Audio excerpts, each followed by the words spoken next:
দেখে ভাবছো এটা কি? এটা কিন্তু কোনো স্ন্যাক্স না বন্ধুরা, এটা হচ্ছে মিষ্টি। আর এই মিষ্টিটা যে কত অল্প উপকরণে তৈরি হয় তোমরা আমার আজকের এই ভিডিওটি না দেখলে বিশ্বাসই করবে না। এই মিষ্টিটা দেখতে যতটা সুন্দর, খেতে কিন্তু ঠিক ততটাই সুস্বাদু। ডিজাইনটা করা আছে তার জন্য এটা ভেবো না যে খুব কষ্টকর বা কোনো মেশিন লেগেছে এই ডিজাইনটা তৈরি করতে, কোনো কিছুই লাগেনি বন্ধুরা। ভীষণ সহজভাবেই এই রেসিপিটি তৈরি করব। তোমরা আমার রেসিপিটি প্রথম থেকে শেষ পর্যন্ত দেখতে থাকো। এখানে দেখো আমি 1 কাপ নিয়েছি সুজি। সুজিটা হালকা করে ভেজে নেব। সুজিটা কিন্তু কাঁচা রাখলে হবে না, কিন্তু খুব বেশি ভাজাও যাবে না, হালকা করে ভেজে নিয়েছি। দেখে নিশ্চয়ই বুঝতে পারছো সুজিটা কিন্তু খুব ভালোভাবে আমার ভাজা হয়ে গেছে। এবার দেখো এই সুজির মধ্যে দিয়ে দিচ্ছি 2 কাপ লিকুইড দুধ। তোমরা চাইলে 2 কাপ জলও দিতে পারো, কিন্তু দুধটা দিলে পরে যেহেতু মিষ্টি তৈরি করব খেতে খুব সুস্বাদু হয়, তার জন্য এখানে আমি 2 কাপ লিকুইড দুধ ব্যবহার করেছি। আর দেখো হাতার সাহায্যে খুব ভালোভাবে আমি ম্যাশ করে নিচ্ছি। এতটুকু দানা দানা নেই সুজিটার মধ্যে, দেখে নিশ্চয়ই বুঝতে পারছো ডোটা কিন্তু খুব সুন্দর হবে। আর আমি গ্যাসের ফ্লেমটা একদমই লো রেখেছি, হাই ফ্লেম রাখলে কিন্তু সুজিটা খুব ভালোভাবে সেদ্ধ হবে না। সুজির ডোটাতে একদমই রেডি। ঢাকা দিয়ে আমি কিছুক্ষণের জন্য রেখে দিচ্ছি ঠান্ডা হওয়ার জন্য। ঠান্ডা হয়ে গেছে। এবার দেখো আমি ডোটা কিন্তু খুব ভালোভাবে মেখে নেব। সুজির ডোটা খুব ভালোভাবে চেপে চেপে মেখে নেব। সুজির ডোটা যদি খুব ভালোভাবে চেপে চেপে মেখে না নেওয়া হয় তাহলে কিন্তু মিষ্টিগুলো তৈরি করার সময় ফেটে যাবে, তার জন্য খুব ভালোভাবে দেখো একদম সফটভাবে মাখানো হয়ে গেছে। এবার দিয়ে দেবো বাকি উপকরণগুলো। দিচ্ছি 2 টেবিল স্পুন মতো ঘি, 2 চামচা ময়দা, আর দিচ্ছি 3 টেবিল স্পুন মতো পাউডার দুধ। পাউডার দুধটা ব্যবহার করলে পরে এই মিষ্টিগুলো খেতে ভীষণ ভালো লাগে, তার জন্য আমি এখানে 3 টেবিল স্পুন মতো পাউডার দুধ ব্যবহার করেছি। এবার ডোটার সঙ্গে সব উপকরণগুলো খুব ভালোভাবে আমি মেখে নিচ্ছি। আর দেখো বুঝতেই পারছো কত সুন্দরভাবে সব উপকরণগুলো মিশে গেছে, তাই না? আর ঘি দেওয়ার জন্য হাতে এতটুকুও লাগছে না, ভীষণ সফট হয়ে গেছে বন্ধুরা এই ডোটা। দেখে নিশ্চয়ই বুঝতে পারছো এতটুকুও কিন্তু ফেটে যাচ্ছে না, ডোটা এতটাই সুন্দর হয়েছে। এবার এই ডোটা আমি 2 ভাগে ভাগ করে নেব। এবার আমি ছোট ছোট করে লেচি কেটে নেব, কেননা মিষ্টিগুলো তৈরি করব। মিষ্টিগুলো তৈরি করতে কিন্তু কোনো আমি মেশিন বা কোনো কিছুর প্রয়োজন হয়নি, হাতের সাহায্যে হয়ে গেছে। শুধুমাত্র একটা চামচা নিয়েছিলাম তাতেই। আর দেখো আমি কিন্তু মিষ্টিগুলো ঠিক এরকম সাইজে তৈরি করে নেবো, খুব ছোটও করিনি আবার খুব বড়ও করিনি, ছোট ছোট করে লেচিগুলো কেটে নিয়েছি। আর দেখো লেচিগুলো কিন্তু সম্পূর্ণভাবে কাটা হয়ে গেছে।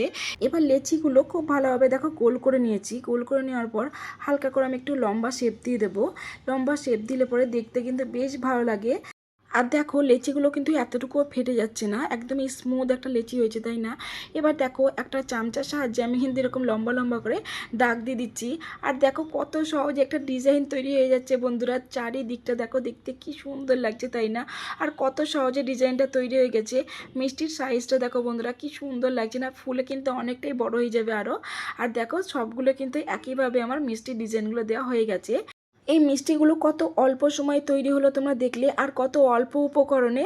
দেখো মিষ্টি তো এদিকে একদমই রেডি হয়ে গেছে, মিষ্টিগুলো রেস্টে থাকুক ততক্ষণে আমি মিষ্টির জন্য শিরাটা তৈরি করে নেবো। তার জন্য দেখো কড়াইয়ের মধ্যে দিয়ে দিচ্ছি আমি 1.5 কাপ মতো চিনি, দিচ্ছি 3 কাপ জল। 3 কাপ জলটা দিচ্ছি, এর থেকে বেশি দেবো না, কেননা শিরাটা আমি খুব পাতলা করব না। আর দিচ্ছি 2টো ছোটো এলাচ। ছোটো এলাচের সেন্টটা এতটাই ভালো লাগে এই মিষ্টিতে, তার জন্য আমি দিচ্ছি 2টো ছোটো এলাচ। ছোটো এলাচটা দেওয়ার পর খুব ভালোভাবে কিন্তু আমি হাই ফ্লেমে শিরাটা তৈরি করে নিয়েছি। আর দেখো হালকা চিটচিট করছে, এর মানে কিন্তু শিরাটা আমার একদমই রেডি হয়ে গেছে। শিরাটা কিন্তু খুব পাতলা নেই, শিরাটা একদমই রেডি হয়ে গেছে। এবার আমি দেখো এই শিরাটাকে কিন্তু একটা বাটির মধ্যে নিয়ে নিচ্ছি।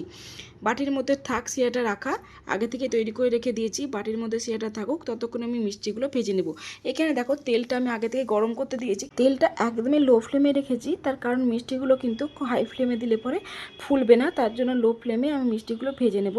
দেখো মিষ্টিগুলো কিন্তু একটা একটা করে আমি দিয়ে দিচ্ছি। আর কোনো কিন্তু হাতা বা খুন্তির সাহায্যে নাড়াচাড়া করা যাবে না, তা নাহলে ভেঙে যাবে।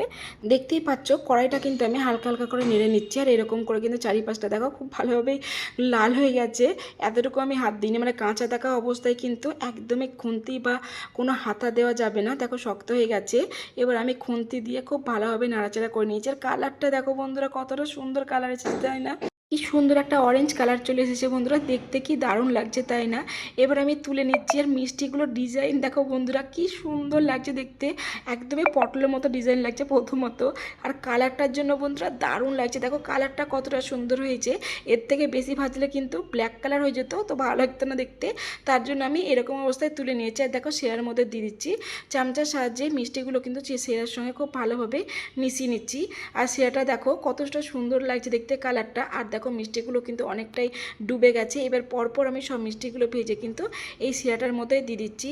দেখো আগের যে মিষ্টিগুলো ওগুলো কিন্তু খুব ভালোভাবে শিরাগুলো টেনে নিয়েছে আর একদমই বসে গেছিলো নিচে, দেখে নিশ্চয়ই বুঝতে পারছো। এই সুজির মিষ্টিগুলো দেখো যেগুলো খুব ভালোভাবে ফুলে গেছে সেগুলো আমি উপরে দিয়ে দিচ্ছি, আর যেগুলো শুকনো হয়ে আছে সেগুলো ভেতর দিয়ে দিচ্ছি, যেন প্রত্যেকটা মিষ্টিতে রসগুলো টেনে নেয়। আর রসটা দেখবি এতটুকুও থাকবে না, মানে খুব অল্প পরিমাণে থাকবে। দেখতে কি সুন্দর লাগছে দেখো মিষ্টিগুলোর কালার দেখো বন্ধুরা, দেখে বুঝতেই পারা যাচ্ছে না যে এই মিষ্টিটা আমি বাড়িতেই তৈরি করেছি, এতটা সুন্দর লাগছে দেখতে। আমি আমার চ্যানেলে প্রত্যেকটা রেসিপি ভীষণ সহজভাবে দেখানোর চেষ্টা করি, আশা করি তোমাদের ভালো লাগবে। আমার রেসিপিগুলো যদি তোমাদের ভালো লাগে তাহলে please like share subscribe comment করো। আমি প্রায় 2 ঘন্টা মতো মিষ্টিগুলো রেস্টে রেখে দিয়েছিলাম, আর দেখো রসটা কিন্তু পুরোটাই টেনে নিয়েছে, অল্প একটু রস আছে। আর কালারটা দেখো কি সুন্দর লাগছে তাই না, আর ফুলে কিন্তু ডাবল হয়ে গেছে মিষ্টিগুলো। এবার দেখো আমি একটা মিষ্টি তোমাদের ভেঙে দেখাচ্ছি, প্লেটে নিচ্ছি। প্লেটে নেওয়ার পর দেখো ডিজাইনটা কি ভালো লাগছে তাই না, আর শিরাটা কিন্তু খুব পাতলা হয়নি আবার খুব ঘনও হয়নি। আর মিষ্টিটা দেখো বন্ধুরা পুরো মিষ্টির ভেতরে দেখো রস ঢুকে গেছে, দেখতে কি সুন্দর লাগছে। এই মিষ্টিটা কত অল্প সময়ের মধ্যে করলাম আর খেতে হয় অত্যন্ত সুস্বাদু। আমার ভিডিওটা প্রথম থেকে শেষ পর্যন্ত কেউ না দেখলে বিশ্বাসই করবে না যেটা সুজির মিষ্টি।